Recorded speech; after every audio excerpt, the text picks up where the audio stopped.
Welcome back to Lenz Comic Corner Classics as known classics. This is episode number 1491 and Doubleshot number 1385. I have two trades from Earth 2. Well, not from the actual World of War 2, just the series Earth 2. First up it is Earth 2 Volume 2 The Tower of Fate, collecting issues 7 through 12 of Earth 2 Issue 0 from the series, and a short story from DC Universe Presents Issue 0. Now, if you're curious about DC Universe Presents Issue 0, it simply put the explanation of how Mr. Terrific, the Michael Holt version, came over to Earth 2. That's simply the explanation for that. Issue 0 is kind of, in a way, an early story of basically during a period of time when the original Earth 2 Trinity, which is basically Earth 2 versions of Batman, Superman, and Wonder Woman, were alive on a mission with Terry Stallone, who in the pre-crisis continuity was the original Mr. Terrific. Now, in the case of this particular storyline here, we have the Earth 2 debut of Dr. Fate and his Tower of Fate. In this really good storyline, where we also have it where Alan Scott is still recovered. He's basically recovered from the death of his boyfriend, Sam Zhao. Now, the thing with the Earth 2 version of Alan Scott, he is in fact openly gay. I have no idea why DC decided to do this for. It's one of the most baffling things they've done with the character. And oddly enough, when they decided to bring back, Alan Scott to continuity, they still count them as gay for some reason. I have no idea why in the world they did that for. It's one of the most dumb things. The thing with Alan, now I get the fact, yes, this is a rooted version of Alan Scott, fine. If you want to keep him gay in this particular universe, fine. But in the regular universe, he needs to be straight. Not freaking gay. We also have it where Hawkgirl meets up with Alan Scott, and mostly put some of the stuff basically just planting some seeds where you see in the very next story arc, leading up until what happened, that particular thing. Now, in the case of showing up the Tower of Fate, this is a very good reveal. I got hands to the artist Nicola Scott. Yes, Nicola Scott is the artist of this thing. Yep. Steppenwolf is pretty much the main antagonist of this particular arc. Yeah, this is well before the man gets killed by frickin' Superman. Well, before it's retconned, he's actually not Superman. That's something real at the end of the run. The next writer's run. Now, in case you're curious, though, what exactly does the Tower... Now, Dr. Fate himself was actually an old friend of Hawkgirl's, and this tower here, that's the Tower of Fate. Appearance-wise, it's not much different than it was in pre-Crisis, in pre-Flashpoint. Not really, no. And this here is Watoon. Yes, the Watoon is by far the only noteworthy enemy of Dr. Fate. Yes.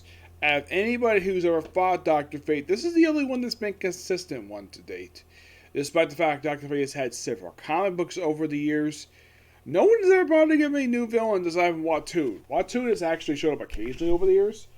Mostly put, Dr. Fate usually fought like a one-shot villain, or usually just hang out with the JSA. That's simple gist of it. And here's the interior of the Tower of Fate, which is, of course, really cool. I love the fact Nicola Scott recreated basically how basically this tower should look like on the inside. Basically, the Tower of Fate is kind of like a maze.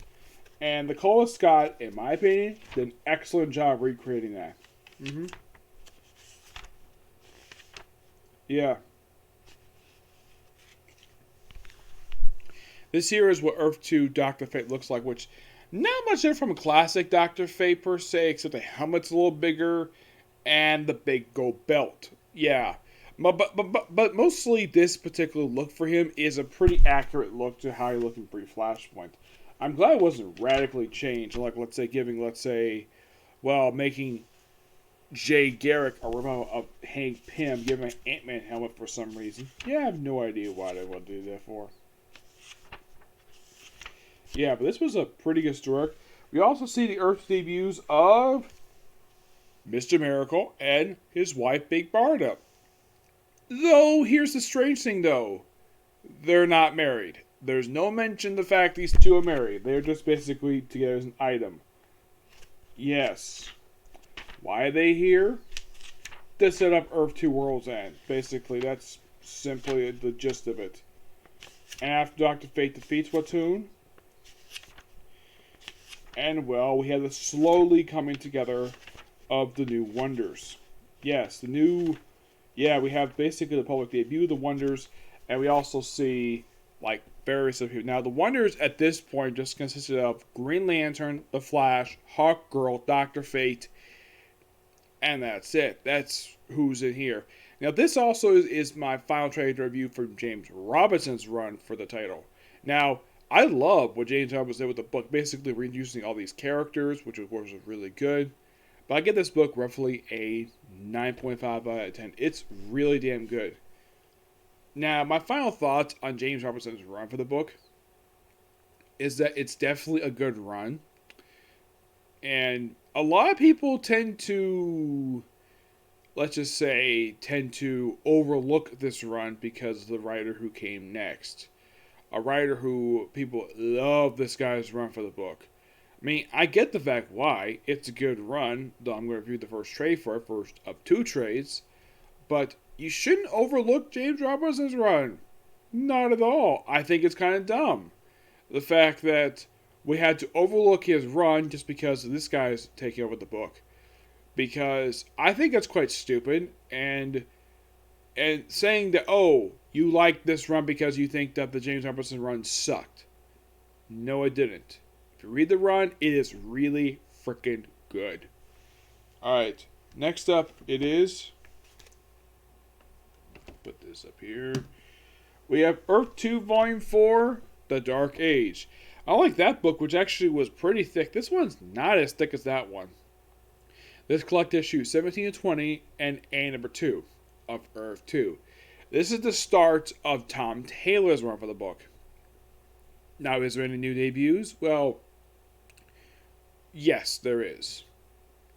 Basically, in the very first story arc here, we have the Earth 2 Batman, the second Earth 2 Batman, where he works with the Earth 2 version of the Judo Master, which, of course, is that Bruce Wayne, according to Thomas Wayne, this, of course, is really Thomas Wayne here, where he reveals, basically, he knew of him, and, of course, how he trusted her, and, of course, also, and, by the way, where are they at? They're at a place called the Arkham Base, basically the Earth 2 equivalent of Arkham Asylum. And he's here to free some people. Well, there are three characters revealed who actually are in this base at this point in time. The first one he frees is Aqua Woman, which she does not like the name at all. Yep, that's the first one he frees, basically the Queen of Atlantis. As far as I can tell, this is supposed to be the Earth 2 version of Mira. They don't really say, they just call her simply the Queen of Atlantis. Also, we have Superman fighting let's just say, yeah, they're fighting, Dr. Fate and a few other villains. And of course, you have Thomas Wayne having a confrontation with Lois. Yep, and here she is, Aqua Woman, which she hates that name.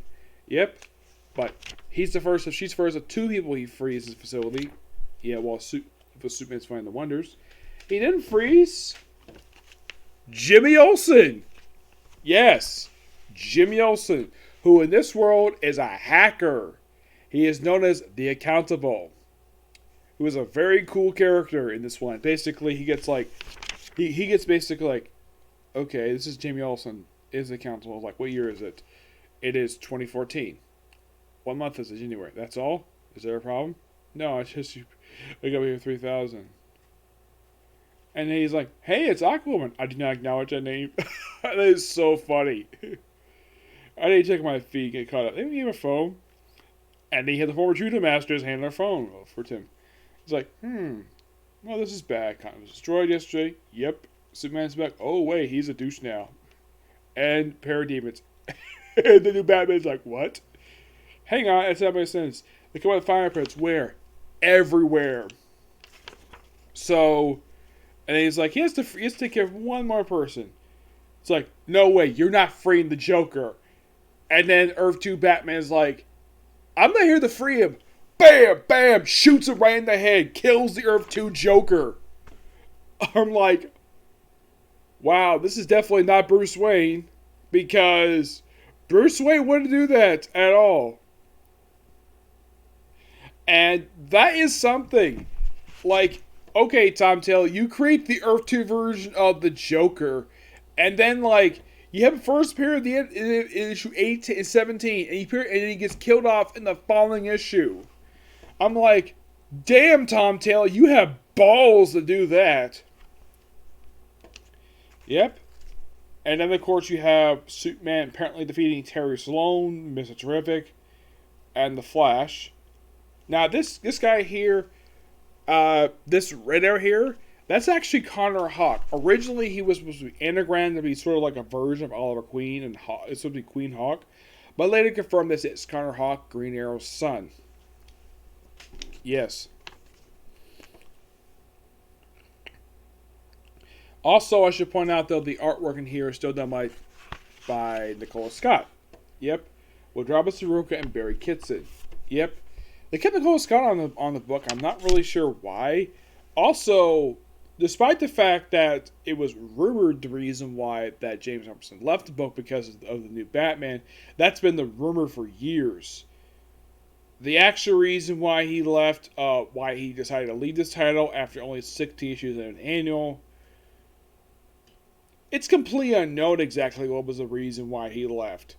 Because I don't think Robinson's ever explained in an interview. I mean, it's been like, how long has it been? It's been like 9 years since he left the title. And as far as I can tell, he's never gave an explanation of why he left. He just left. And you have Tom Taylor, who does an excellent job. Yep. Now, is there any more debuts in here? Aside from Aquawoman and Jimmy Olsen. And, of course, Red Arrow. In this story arc, we then have this guy here. This here, that is Val Zod. Which they're wondering, why is he kept in this room for? It turns out because he's Kryptonian. You're probably thinking, Val Zod, is it related to General Zod? As far as I can tell, no.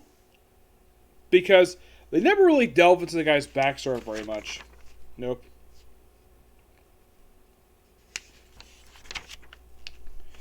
And then, of course,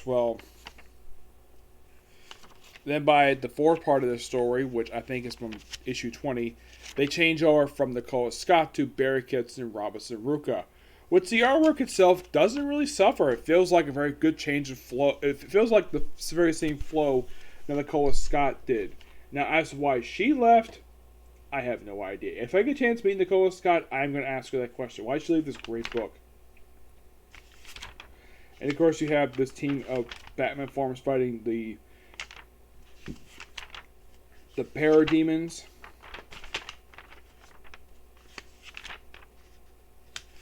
And that's what happens in the finale for this story arc. Now, next up is the annual, which is called Origin. This is done by simply Robinson Ruka. The cover art here, this is basically Rag Morales and Brad Anderson. Yep. Simply put, this annual is basically Thomas Wayne's backstory. Basically, of the reason why he became Batman. Where it looked like he apparently died during the Night of the Waynes. And then, basically, it's later revealed, thanks to, of course, the original Earth 2 Batman doing some research. He finds out, though, thanks to his foul association with a man named Frankie Falcone, which, as far as I can tell, is supposed to be a distant relative of Carmine Falcone. Basically, thanks to association with him. Which, by the way, they reveal Frankie Falcone is actually gay. Yep. So, they party. There's some party going on. And it looks like this is set during, like, the 70s. I'd say about the dress people are wearing. And the fact that, the facial hair. Yeah. This is also kind of the way how Thomas met Martha. And the fact there was also drugs involved. And this also was kind of the reason why Joe Chill went after, Joe chilling after the Waynes. Now, it's also revealed here that what kind of what happened to the Earth 2 version of Alfred, where apparently he retired or died. It's not clear exactly what exactly happened with him. But it's revealed thanks to this flashback that Thomas Wayne was actually there for the wedding of Batman and Catwoman, the Earth 2 versions of the characters. And then later on he became Batman as a tribute to his son, though being different, given the fact the man uses guns. Yep. But for the first story arc of Tom Taylor's one, this is of course really good. This book also a 9.5 out of 10. Really good. Now, is there going to be more debuts coming later on? Yes. Now, I don't think Nicola Scott stays on board for this run. I think he just leaves, like, partway through the story arc. I don't think she comes back. As far as I can tell, I think she just dropped. I think she just simply left the book after issue 19. Let me take a look at about that.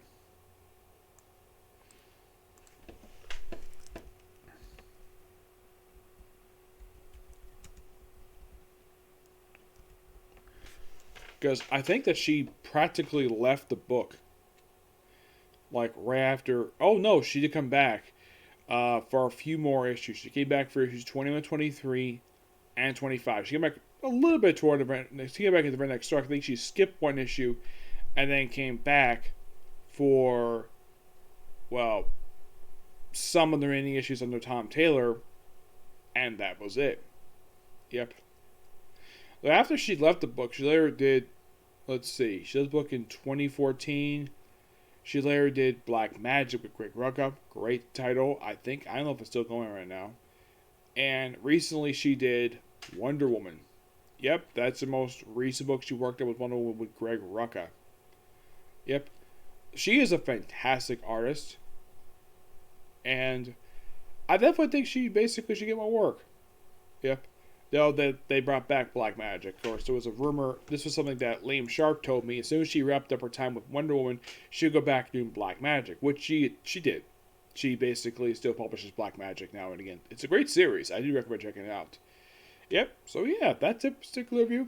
Stay tuned for my next review, which is going to be, well, one finale for one series. The other one is going to be a complete run. Okay. See you next video. Bye.